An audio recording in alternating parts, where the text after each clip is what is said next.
প্রিয় বন্ধুরা, Suvendu Das tutorial YouTube চ্যানেলে সকলকে স্বাগত জানাই। সপ্তম শ্রেণীর মডেল অ্যাক্টিভিটি টাস্ক পার্ট 5-এর পরিবেশ ও বিজ্ঞানের সম্পূর্ণ উত্তর সহ আলোচনা করব। প্রথম প্রশ্ন, অপ্রব বস্তুটি হলো, সঠিক উত্তর হবে হচ্ছে গয়ের দাগ চাঁদ। 2 নম্বর, যেটি জীবাশ্ম জ্বালানি নয় সেটি হচ্ছে সঠিক উত্তর হবে হচ্ছে ঘয়ের দাগ গোবর গ্যাস। 1.3, উদ্ভিদের মূলের ডগা টুপির মতো অংশের ঠিক ওপরে জায়গা যেখানে কোনো রোঁয়া থাকে না সেটি হলো সঠিক উত্তর হবে হচ্ছে বর্ধনশীল অঞ্চল ক্ষয়ের দাগ। 2 দাগের প্রশ্ন, শূন্যস্থান পূরণ করো। 2.1, ইস্ত্রিতে তড়িৎ প্রবাহে ড্যাশ ফলাফলের প্রয়োগ করা হয়, তাপীয় ফলাফলের প্রয়োগ করা হয়। 2.2, আমের আঁটি ড্যাশ ঢেকে রাখে, আমের আঁটি হচ্ছে বাদামি রঙের বীজ ঢেকে রাখে।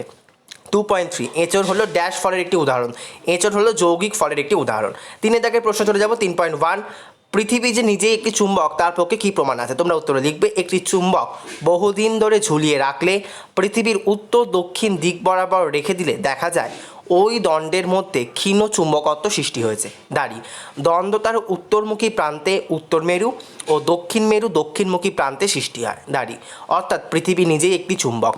ভৌগোলিক উত্তর ও দক্ষিণ মেরু দুটির কাছে পৃথিবীর চুম্বকীয় মেরু দুটি অবস্থান করে।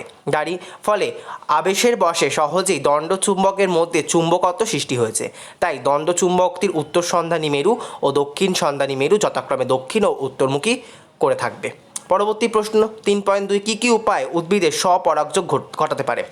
উত্তরে তোমরা লিখবে, যখন কোনো ফুলের পরাগরেণু সেই ফুলের বা সেই গাছের অন্য ফুলের গর্ভমুণ্ডের ওপর পতিত হয়, তখন তাকে স্বপরাগযোগ বলে। দাঁড়ি, উদাহরণ, উভলিঙ্গ ফুলেই সাধারণত স্বপরাগযোগ দেখা যায়।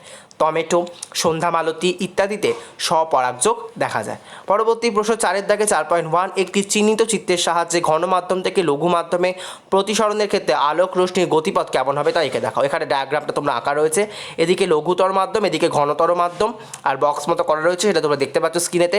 চিত্রেতে লিখবে, ঘনতর মাধ্যম থেকে লঘুতর মাধ্যমে আলোর প্রতিসরণ। দাঁড়ি, চিত্রে আলোক রশ্মির কাঁচ যে ঘনতার মাধ্যমে থেকে লঘুতর মাধ্যমে প্রতিসরণ দেখানো হয়েছে, তাই আপাতত কোণের চেয়ে প্রতিসরণ কোণ বড় হয়। পরবর্তী প্রশ্ন 4.2, সাপ কীভাবে জেক্স বসন্স অর্গ্যানের সাহায্যে তার চারপাশের পরিবেশ সম্বন্ধে জানতে পারে? সাপের মুখের ভিতরের ওপরের তালুতে জেক বসন অর্গ্যান থাকে।